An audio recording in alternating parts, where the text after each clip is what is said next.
All right, that's a taste of the Broadway sensation, MJ the Musical, which you can catch right now here in the nation's capital. And the Tony-winning show is at National Theater through September the 8th. I saw it last night, and boy, it was incredible. I'm so happy to welcome the star of the show, Jamaal Fields Green. Good to see you. Thank you for having me. Boogie Down Bronx's own. Yes, sir. Welcome back. Yes, sir. Wow, this is so exciting. We were just talking about your upbringing in New York and how, I mean, you went from the stage in your living room performing in front of your family to now really the global stage because you have been all over. What is that feeling like for you?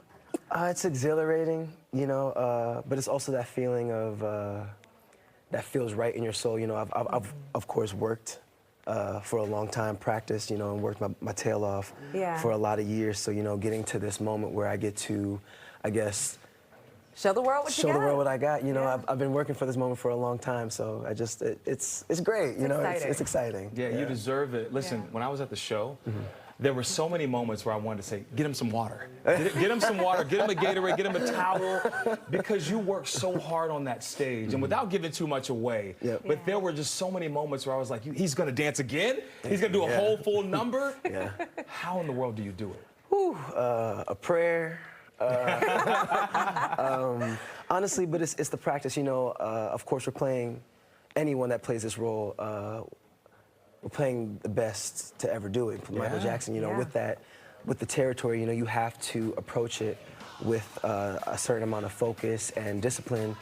And, you know, with this, the training for this was very rigorous. Worked with Rich and Tone Talawega, who knew MJ. They danced with him. You know, they teach us basically the dance MJ Bible. And with that, you know, for me, growing up an MJ fan and knowing that everyone that's going to come and see the show is connected to MJ in some type of way, it's a big responsibility, but the biggest thing for me is just to make sure that I portray him as authentically as possible.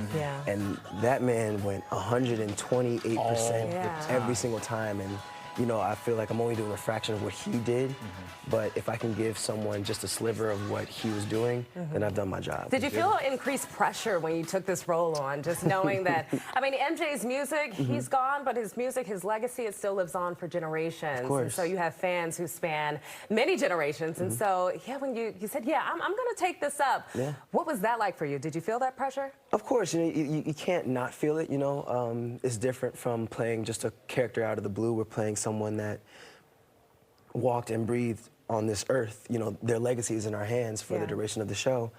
But for me, it's just making sure, again, just making sure that I portray him as authentically as possible, that, you know, that I'm not trying to impersonate him, but, you know, embody him.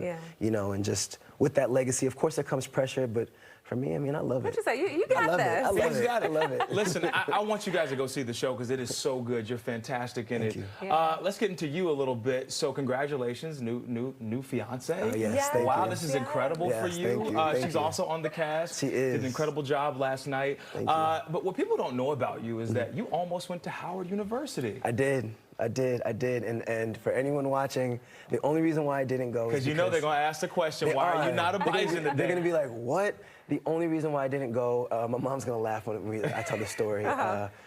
Back then, I was partying a lot in high school. My mother didn't think that I was ready to go to college yet.